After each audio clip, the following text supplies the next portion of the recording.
Halo semuanya, Assalamualaikum warahmatullahi wabarakatuh. Hari ini kita akan membahas materi yang ada pada tugas sebelumnya tentang metode pengolahan data kuantitatif.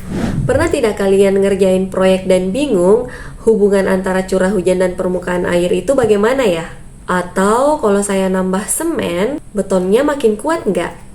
Nah, hari ini kita akan membahas 4 alat statistik penting yang digunakan di teknik sipil, yaitu analisis korelasi, analisis regresi, analisis komparasi, dan ANAVA satu jalur atau one way ANAVA. Yuk kita mulai. Yang pertama adalah analisis korelasi. Korelasi itu buat mengukur seberapa kuat hubungan dua variabel kuantitatif. Di korelasi ini kita menggunakan rumus korelasi Pearson, dan ada beberapa rumus lagi yang lainnya kalian bisa lihat di PDF beserta contohnya. Nah, rumus itu digunakan untuk mencari nilai R atau koefisien korelasi. Interpretasi nilai R atau koefisien korelasi ini yaitu R mendekati 1 berarti hubungan positif kuat. R mendekati minus 1 berarti hubungan negatif kuat atau positifnya sangat rendah. Nah, kalau R mendekati 0 berarti tidak ada hubungan. Contohnya, curah hujan versus tinggi permukaan air. Nah, di situ ada dua variabel, oke, curah hujan dan tinggi permukaan air. Contoh lainnya, waktu pengadukan versus slump beton. Selanjutnya yang kedua adalah analisis regresi. Kalau korelasi nunjukin hubungan, regresi bisa bantu membuat prediksi. Contohnya, prediksi kuat tekan beton berdasarkan jumlah semen.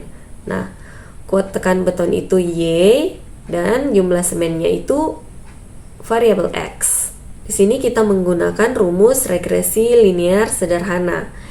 Yang mana rumusnya sederhana juga, Y sama dengan A tambah BX. Kalian bisa lihat di PDF ini contohnya bagaimana dan penggunaannya bagaimana. Selanjutnya yang ketiga adalah analisis komparasi. Komparasi digunakan untuk menguji perbedaan rata-rata dua kelompok. Contohnya, kuat tekan beton dengan fly ash versus tanpa fly ash. Nah, rumus yang digunakan itu adalah rumus T untuk dua kelompok independen. Nah, rumusnya kalian bisa lihat di sini dan bisa kalian baca di PDF lagi. Yang keempat adalah ANAVA satu jalur atau one way ANAVA. ANAVA dipakai kalau kelompoknya lebih dari 2. Tujuannya tetap melihat apakah rata-ratanya berbeda secara signifikan. Contohnya, bandingkan kuat tekan beton dari pasir A, B, dan C. Nah, pasirnya ini kita peroleh dari tempat yang berbeda, jangan tempat yang sama, oke? Ini dari tempat yang berbeda. Kita akan melihat perbandingannya. Rumusnya itu adalah F hitung.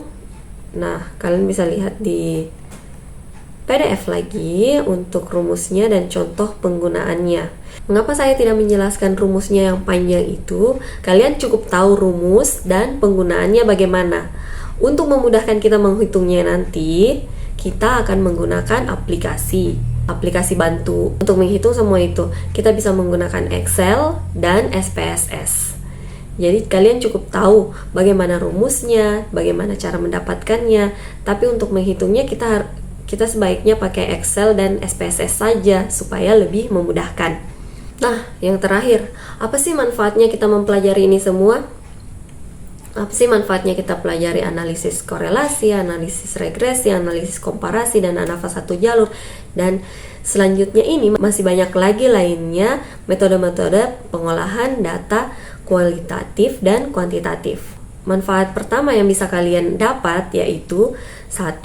Membantu pengambilan keputusan. Dalam dunia teknik, kita sering harus memutuskan berdasarkan data. Statistik membantu kita menghindari keputusan yang asal atau hanya berdasarkan asumsi. Yang kedua, memahami hubungan antar variabel. Dengan korelasi dan regresi, kita bisa memahami hubungan antar faktor teknik.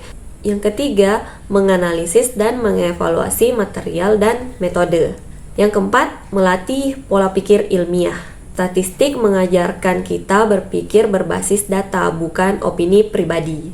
Mahasiswa diajak untuk membaca data, menguji hipotesis, dan menarik kesimpulan dengan dasar yang kuat.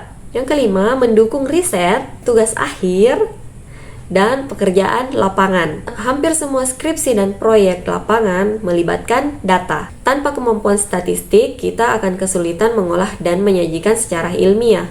Yang keenam, menguasai aplikasi data. Jadi, mahasiswa teknik yang bisa menggunakan Excel, SPSS, atau aplikasi analisis data lainnya akan lebih unggul di dunia kerja dan riset. Oke? Jadi kalian harus belajar bagaimana mengolah data, menganalisis data menggunakan aplikasi yang ada. Intinya, statistik bukan cuma alat bantu hitung, tapi alat berpikir ilmiah dan teknis.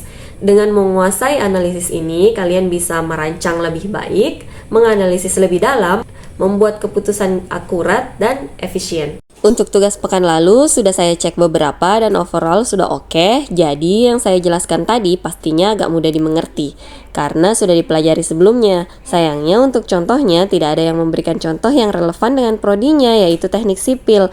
Nah, untuk tugas selanjutnya buatkan contoh yang berkaitan dengan teknik sipil.